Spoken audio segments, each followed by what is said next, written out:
kami dari kelompok 1. Di sini kami akan mempresentasikan tentang tugas sistem pengadaan.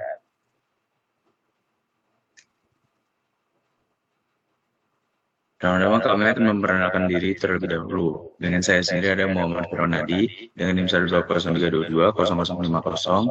Lalu ada Veronica Ernitamba dengan NIM 12032200039.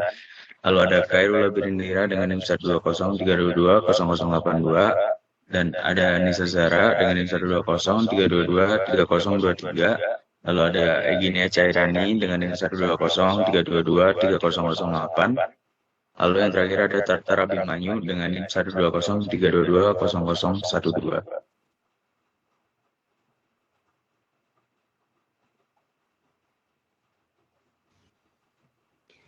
Di sini ada pertanyaan yang pertama, yaitu why does the learning curve apply mainly to direct rather than indirect labor? Yang pertama itu ada tenaga kerja langsung. Yang pertama terlibat langsung dalam proses produksi barang dan jasa. Yang kedua efisiensi meningkat, sering pengalaman dan pengulangan tugas. Yang ketiga peningkatan keterampilan dan efisiensi, mengurangi waktu dan biaya produksi. Dan yang terakhir kurva pembelajaran digunakan untuk mengukur penurunan waktu produksi seiring bertambahnya jumlah unit yang diproduksi. Yang kedua yaitu tenaga kerja tidak langsung. Mencakup fungsi pendukung seperti manajemen, pemeliharaan, dan tugas administratif. Yang kedua, tugas yang dilakukan tidak terstandarisasi atau berulang seperti tenaga kerja langsung. Yang ketiga, sulit untuk mengukur peningkatan produktivitas menggunakan kurva pembelajaran. Dan yang terakhir, melibatkan keterampilan dan tanggung jawab yang lebih luas, tidak cocok dengan pembelajaran yang terfokus pada tugas berulang. Maka dari itu, kurva pembelajaran lebih relevan untuk tenaga kerja langsung karena mereka terlibat langsung dalam proses produksi. Sehingga peningkatan yang efisiensi dan keterampilan mereka dapat diukur melalui pengulangan tugas yang terstandarisasi, dan sebaliknya, tenaga kerja tidak langsung yang terlibat dalam fungsi pendukung seperti manajemen dan administrasi tidak mengalami pengulangan yang sama, sehingga peningkatan produktivitasnya lebih sulit diukur dengan cara yang sama. Oleh karena itu, kurva pembelajaran lebih efektif untuk menggambarkan peningkatan efisiensi pada tenaga kerja langsung, sementara penerapannya pada tenaga kerja tidak langsung terbatas.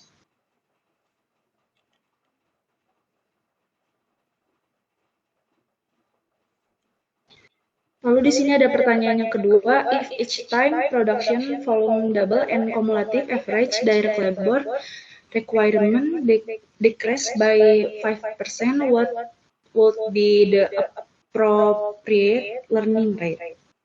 Di sini laju pembelajaran yang tepat dapat dihitung dengan menggunakan rumus kurva pembelajaran yang menyatakan bahwa rata-rata kumulatif per unit menurun dengan persentase konstan setiap kali volume produksi berlipat ganda. Dalam hal ini, jika rata-rata kumulatif kebutuhan tenaga kerja langsung menurun sebesar 5%, setiap kali volume produksi meningkat 2 kali lipat, maka learning rate dapat dinyatakan sebagai 1 dikurangi persentase penurunan.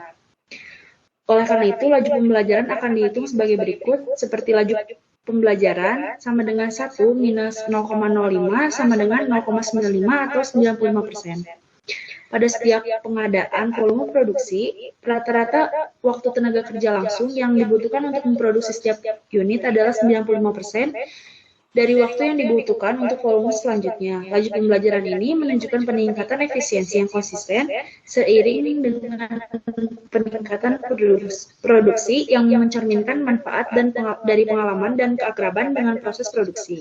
Jika persyaratan rata-rata tenaga kerja langsung menurun sebesar 5% setiap kali volume produktif kumulatif berlipat ganda, maka persentase efisiensi atau waktu yang tersisa adalah 95% dari waktu sebelumnya. Dengan kata lain, learning rate-nya adalah 95% atau 0,95.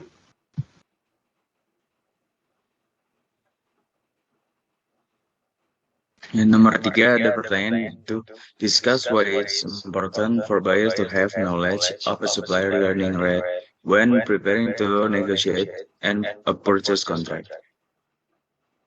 Itu di sini ada 5 poin yang akan menjawab pertanyaan tersebut. Yang pertama adalah pengaruh tingkat pembelajaran pemasok terhadap proyeksi biaya dan strategi harga.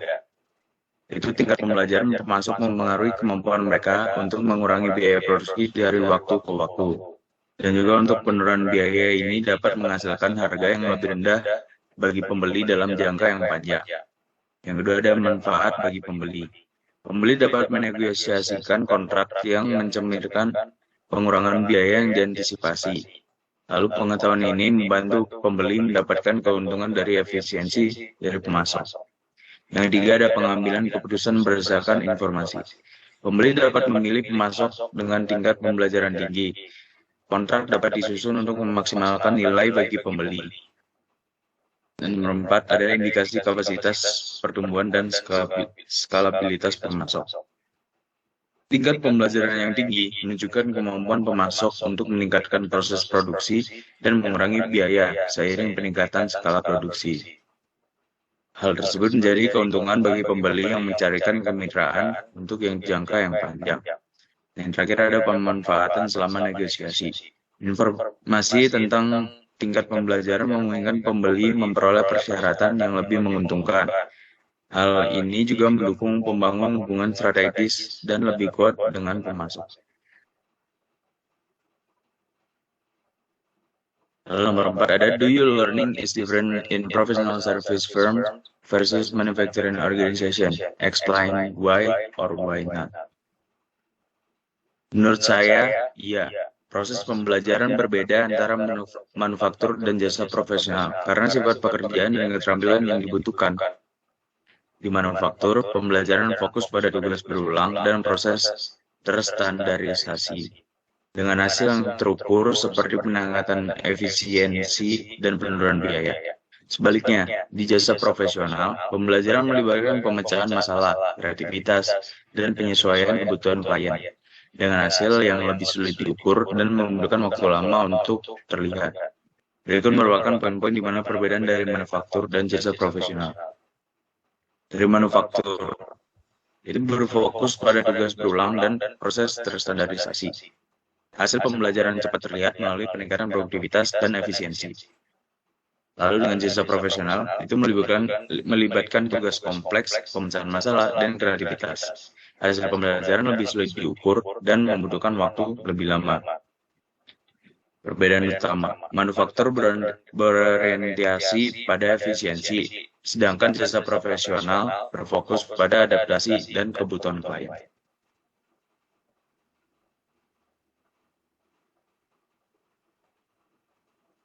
Lalu di sini ada describe the concept of value as it relates to value analysis. Provide example of how an organization can increase value to itself or to its customer. Jadi di sini diminta untuk mendeskripsikan konsep dari nilai yang berkaitan dengan analisis nilai. Jadi analisis nilai ini adalah pendekatan sistematis untuk meningkatkan nilai produk atau layanan dengan menilai fungsi dan mengurangi biaya tanpa mengorbankan kualitas. Nilai ini didefinisikan sebagai rasio fungsi terhadap biaya, sehingga peningkatan dapat dilakukan dengan meningkatkan fungsi tanpa menambah biaya atau menurunkan biaya sambil mempertahankan fungsi. Lalu di sini contohnya yaitu organisasi dapat menghapus fitur yang tidak penting untuk mengurangi biaya produksi atau berinvestasi dalam efisiensi teknologi untuk meningkatkan kualitas. Lalu bagi pelanggan, nilai dapat ditingkatkan melalui layanan tambahan seperti dukungan pelanggan atau pengiriman cepat yang mendorong loyalitas. Dengan analisis nilai, organisasi menciptakan manfaat bersama bagi perusahaan dan pelanggan.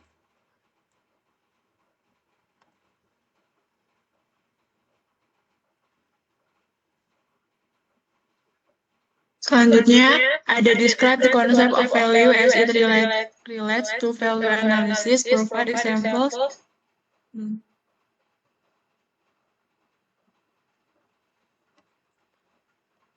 Bisa di next. Sebelumnya.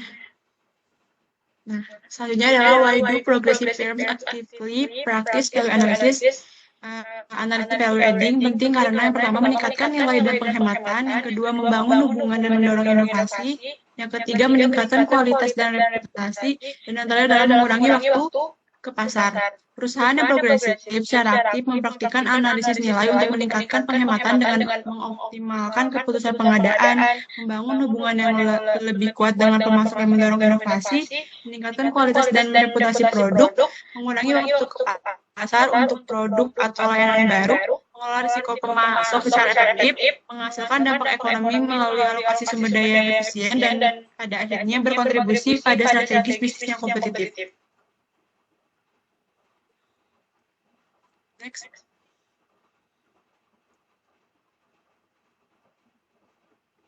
Selanjutnya, assume you are the leader of a value analysis team. Discuss how you will go about identifying value analysis opportunities. Yang pertama itu mengumpulkan informasi, tentukan fungsi utama dan sekunder dari produk atau layanan, kumpulkan data seperti tren penjualan, kinerja pemasok, perincian biaya, spesifikasi desain, dan metode produksi. Yang kedua adalah berspekulasi. Libatkan diri dalam sesi brainstorming di mana semua ide perbaikan potensial dihasilkan tanpa evaluasi, dorong kreativitas dan pemikiran yang terbuka untuk mengidentifikasi sebanyak mungkin potensi perubahan. Yang ketiga, menganalisis, menilai secara kritis kelayakan, biaya manfaat, dan dampak dari ide-ide yang dihasilkan. Gunakan analisis terperinci untuk mempersempit daftar menjadi ide yang praktis dan selaras dengan tujuan analisis nilai. Yang keempat, merekomendasikan dan melaksanakan.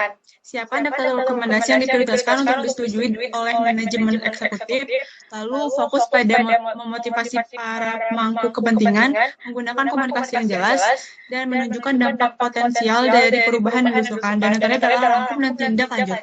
Lacak kemajuan implementasi dan ukur hasil terhadap tujuan awal, dan yang terakhir adalah memastikan peningkatan berkelanjutan melalui tujuan dan pembaruan rutin atas inisiatif EA.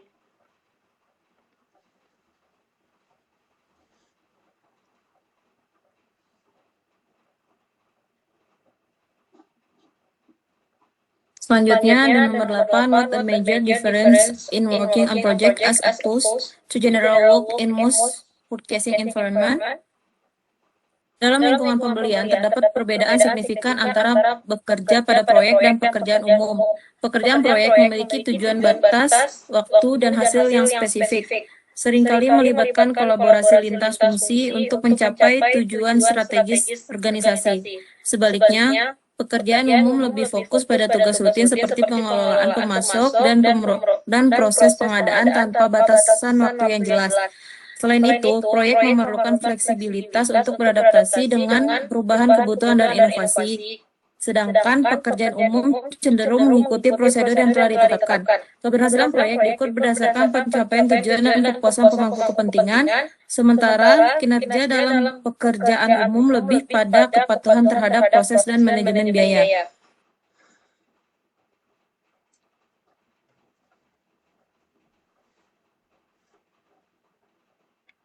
Selanjutnya nomor 9, in general, do you believe the demands and responsibilities placed on project manager and making them more valuable to organization? Why or why not? Ya, tuntutan dan tanggung jawab yang semakin meningkat terhadap manajer proyek memang membuat mereka menjadi lebih berharga bagi organisasi. Seiring dengan semakin kompleksnya proyek dan pentingnya peran mereka dalam strategi bisnis, manajer proyek diharapkan memiliki keterampilan yang lebih canggih dalam kepemimpinan, komunikasi, dan manajemen risiko. Peran mereka dalam memastikan bahwa proyek selaras dengan tujuan organisasi serta memberikan hasil tepat waktu dan sesuai anggaran sangatlah krusial. Selain itu, dalam upaya organisasi untuk berinovasi dan beradaptasi dengan perubahan pasar, manajer proyek memfasilitasi kolaborasi lintas fungsi dan mendorong efisiensi, menjadikan mereka aset penting dalam mencapai keunggulan kompetitif. Oleh karena itu, tanggung jawab mereka yang semakin besar secara signifikan meningkatkan nilai mereka di dalam organisasi.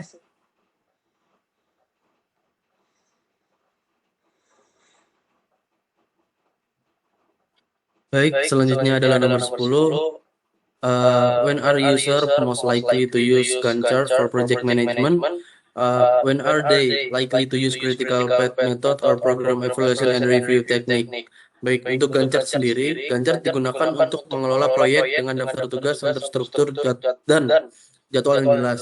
Alat ini memvisualisasikan hubungan antara tugas dan waktu dalam bentuk diagram batang, di mana setiap batang mewakili durasi satu tugas.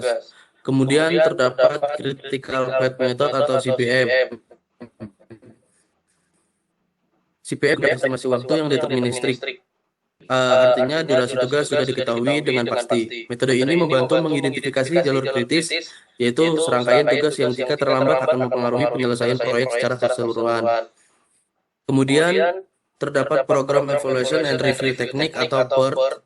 PERT digunakan untuk proyek yang memiliki ketidakpastian tinggi atau tugas-tugas dengan durasi variabel. Metode ini menggunakan 3 estimasi waktu, optimis, kemungkinan besar, dan pesimis untuk menghitung durasi tugas yang diharapkan. Ini membuat PERT ideal untuk proyek yang melibatkan banyak risiko dan variabel yang belum pasti. Kesimpulannya, Gantt cocok untuk tugas sederhana, sementara CPM dan PERT lebih efektif untuk proyek besar dan kompleks dengan tingkat ketergantungan antar tugas atau tingkat ketidakpastian yang tinggi.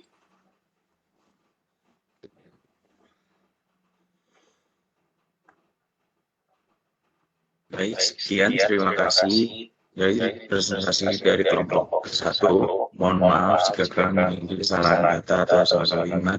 Assalamualaikum warahmatullahi wabarakatuh.